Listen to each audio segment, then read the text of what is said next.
Hello guys, today we want to talk a little bit about optimizing performance for larger maps. As you can see here, I built a reasonably large map. Let's start play mode to get an idea about the performance. By the way, the art package I use here is Darkest Dungeons. It's the highest quality art asset I found on the asset store. Performance doesn't look too bad in the first impression, but as we turn a bit, you'll see performance gets much worse. The reason is we are located at the end of the map and are just looking at the whole map. So this is what you get without any optimization.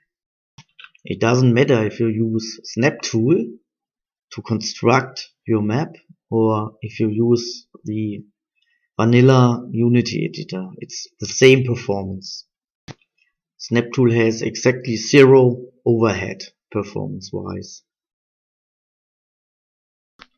Let's try some field of view culling. By adding a camera culling script to the map. Camera culling clips whole tiles if they cannot be seen by the camera.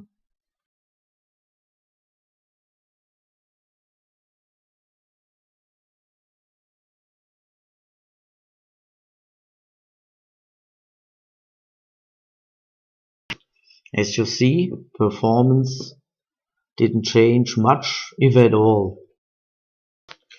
But we can improve that. We do this by reducing the camera side range. This will help our camera culling script to cull more tiles.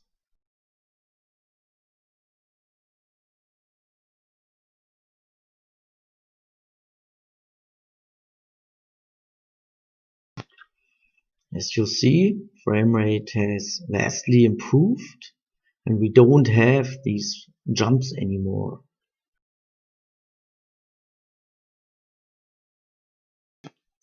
In the scene window you can see what camera culling is actually doing.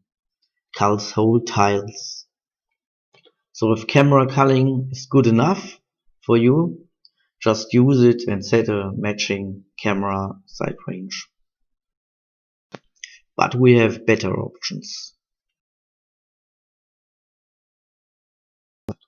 Portal culling uses snap points to create portals. These portals are then used to calculate which tiles can be seen from each tile. Portal culling uses raycasts, and thus you have to set the layers to use. I already created a portal culling layer. Set all tiles in the map to the layer, or select the meshes according to your artwork. Ctrl A for selecting all. I've already done this, so this is not necessary here.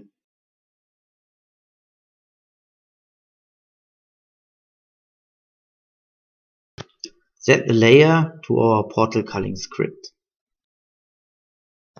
and test what portal culling can do for us. The bad performance we see right now is just because of the scene view and all the gadgets that are being drawn.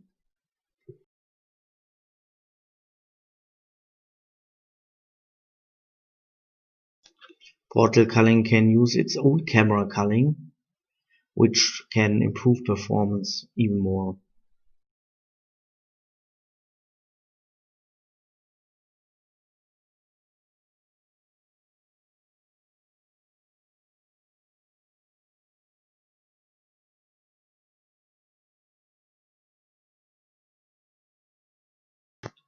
Let's get rid of the scene view to get more accurate results.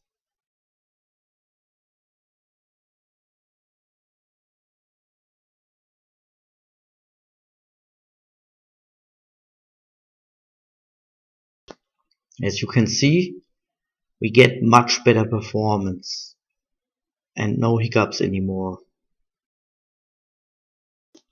For best performance, use portal culling and enable the camera culling on the script. As all good things in life, portal culling comes by a price. This is, it may clip more tiles than it should, like here.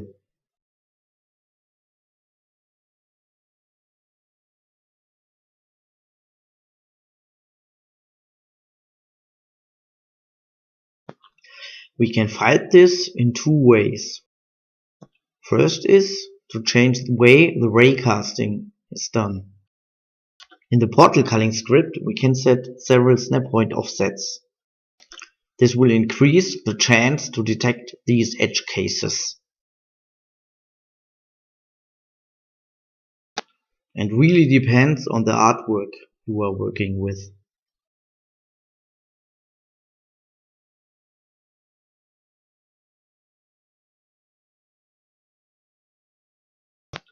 In this case, it fixes the error.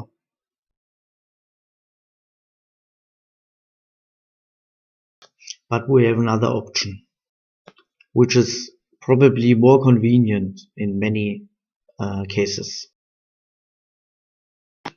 We will connect the tiles in question and make a bigger tile from them.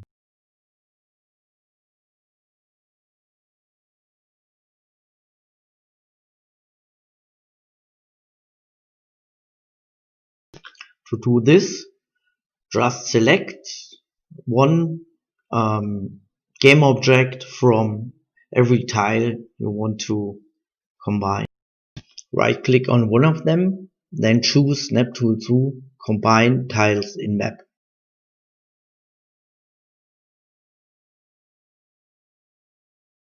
As you can see, the three tiles are now combined under Combine Tile.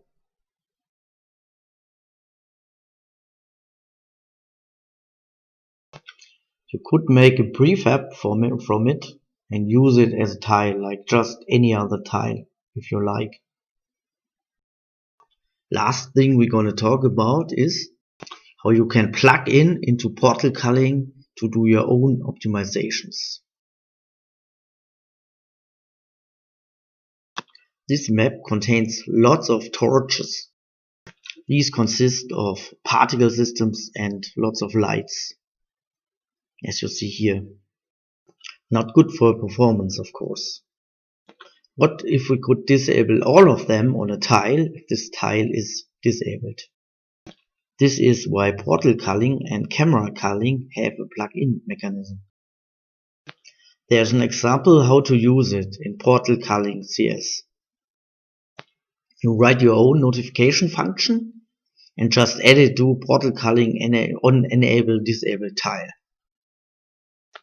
In our use case with the torches, you would simply get all particle systems and all lights with get components in children and disable them or enable them. The same mechanism applies to the camera culling script. And that was it. Please enjoy a little dungeon crawl.